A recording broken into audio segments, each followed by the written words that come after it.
နောက်ဆုံးအနေနဲ့ဆွေးနွေးပေးစီချင်တာပေါ့နော်ဒီအကြမ်းဖက်စစ်ကောင်းဆောင်မင်းအောင်လှိုင်ကအခုဆိုရင်အိန္ဒိယကိုသွားတယ်တရုတ်ကိုသွားတယ်ပြီးတော့လာအိုလည်းသွားခဲ့တယ်ပြီးတော့ရုရှားကိုကြတော့ပေါ့နော်အာဆီယံကလက်မှတ်ခံတဲ့အတွက်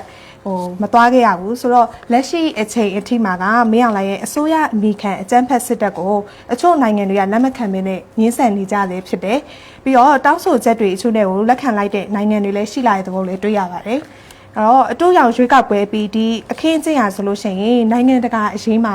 ဒီမင်းအောင်လှိုင်တို့ဘက်ကနေပြီးတော့အားသာသွားပြီဆိုပြီးတော့သုံးသပ်နေကြအောင်လည်းတွေ့ရတော့ဒီအခြေအနေနဲ့ပတ်သက်ပြီးပထမဆုံးအနေနဲ့ဒါဝင်ကြီးကိုဆွေးနွေးပေးဖို့ပြောချင်ပါတယ်ရှင်ဟုတ်ကဲ့အခုလို PVTV ရဲ့တော်လှန်ပြည်သူအတန်ကနေဖိတ်ကြားတဲ့အတွက်ကျေးဇူးတင်တယ်လို့ကျွန်တော်ပထမအဆုံးပြောချင်ပါတယ်ပြီးတော့ဒီမိခွန်းလေးတွေမေးပေးတဲ့အတွက်လည်းကျေးဇူးတင်ပါတယ်ဆရာမမေးတဲ့မိခွန်းကတော်တော်လေးအကြီးကြီးတဲ့မိခွန်းဖြစ်ပါတယ်မင်းအွန်လိုင်းနဲ့အကြံဖက်စစ်ကောင်စီတွေကတရားမဝင်တဲ့ရွေးကောက်ပွဲကျင်းပပြီးတော့တရားမဝင်တဲ့အစိုးရကိုသူတို့ဖွဲ့စည်းနေပါတယ်ခုလိုနိုင်ငံတကာတွေတွားနေတာကိုကျွန်တော်တို့ကြည့်ချင်းအပြင်တချို့တွေမြင်မှာပေါ့နော်ဒါသူတို့ဖက်ကများသာစီရနေပြီလားဆိုတဲ့ဟာပြောကြတဲ့တွေလည်းကြားနေရပါတယ်ဒါပေမဲ့ဒီချက်လက်တွေနဲ့ပတ်သက်ပြီးတော့ကျွန်တော်တို့တကယ်အစစ်အမှန်တွေကဘာဖြစ်နေတယ်လဲဆိုတာပြည်သူလူထုကိုကျွန်တော်တင်ပြချင်ပါတယ်နံပါတ်1နေနဲ့မင်းအွန်လိုင်းကအိန္ဒိယကိုတွားတယ်အိန္ဒိယကိုတွားတဲ့ချိန်မှာအိန္ဒိယဆိုရကသူ့ကို state visit ဆိုတဲ့နိုင်ငံတော်ရဲ့ခရီးစဉ်တစ်ခုဖြစ်နေတိမှတ်မပြောဘဲနဲ့တာမန်ခရီးစဉ်တစ်ခုလိုလက်ခံတာကိုကျွန်တော်တို့တွေ့ရတယ်တရုတ်ကလည်းလက်ခံတယ်ဒါမဲ့ဒီနှစ်ခုစလုံးပေါ်မှာသူတို့တုံ့ပြန်ချက်ကိုကျွန်တော်တို့အသေးချာကြည့်ဖို့လိုပါတယ်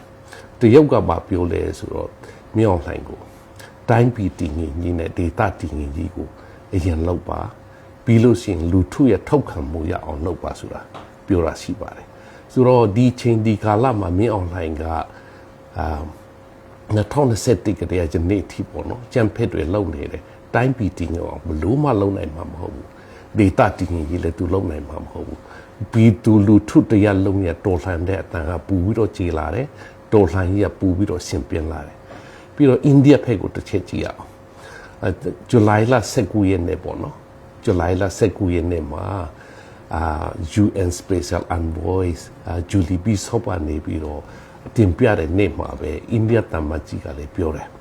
အဲ့ဒီအိန္ဒိယတမန်ကြီးပြောတဲ့ထဲကဘာတွေပါတယ်လဲဆိုတော့အကြံဖက်ကိုရပ်တန့်ပါပြီးတော့humanitarian aid ပေါ့ပြည်သူလူထုရဲ့စာနာထုတ်ထားမှုအကူအညီတွေပေးပါပြီးတော့အားလုံးပါဝင်တဲ့ဆွေးနွေးပွဲတွေလုပ်ပါ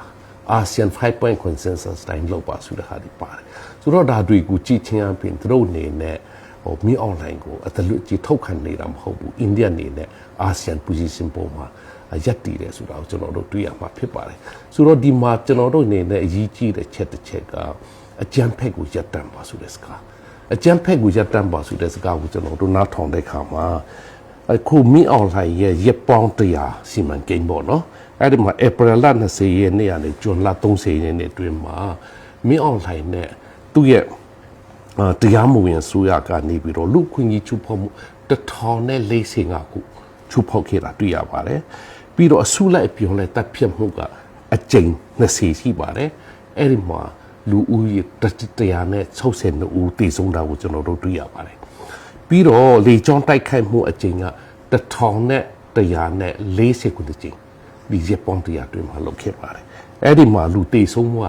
2090ဦးဖြစ်တယ်ဒဏ်ရာရသူက430ဦးဖြစ်တယ်ဒီလေကြောင်းတိုက်ခိုက်မှုကြောင့်ပေါ့လေလူနေအင်ချီ600ပြည့်ရှိတယ်ကျောင်းက22ကျောင်းပြည့်ရှိတယ်ဆေးရုံ9ခုပြည့်ရှိတယ်ဘာသာရေးအဆောက်အဦ30ပြည့်ရှိတာကိုကျွန်တော်တို့တွေ့ရပါတယ်ဆိုတော့ဒီလူတိုင်းပြည်ကိုပြည့်ရှိနေတဲ့အစိုးရကိုဒါအကြမ်းဖက်မှုကိုလုပ်နေတဲ့ဟာနိုင်ငံတကာလက်ခံမလားအဲ့ဒီလက်ခံမလားဆိုတဲ့ပုံမှာကျွန်တော်တို့ကဘာကူလာတမေက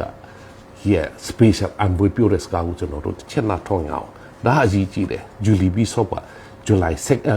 19ရက်နေ့မှာပြောတာဖြစ်ပါတယ်ဆိုတော့ဂျူလီဘီဆော့ပါနံပါတ်1ကဘာပြောလဲဆိုတော့မြန်မာနိုင်ငံဟာတဲ့ global epicenter for cyber crime cyber ပြစ်မှုမှာပေါ့နော်ဘာခေါ်မလဲကဘာရဲ့ဗဟုချက်မှာဖြစ်လာတယ်နိုင်ငံတကာ ပြီးတော့ကဘာကြီးကိုပေါ့လေမူရစ်စဝတ်နဲ့ amphetamine ကို supply လုပ်နေတဲ့နိုင်ငံကြီးဖြစ်လာတယ်ပြီးလို့ရှိရင် transnational crime ရဲ့ center ကြီးဖြစ်လာတယ်ပြီးတော့လက်မိုင်းအများဆုံးပုတ်ကွေးတဲ့နေရာဖြစ်ပါတယ်2025မှာဆိုရင်မြန်မာနိုင်ငံမှာကလေးငယ်အသေးအဆုံး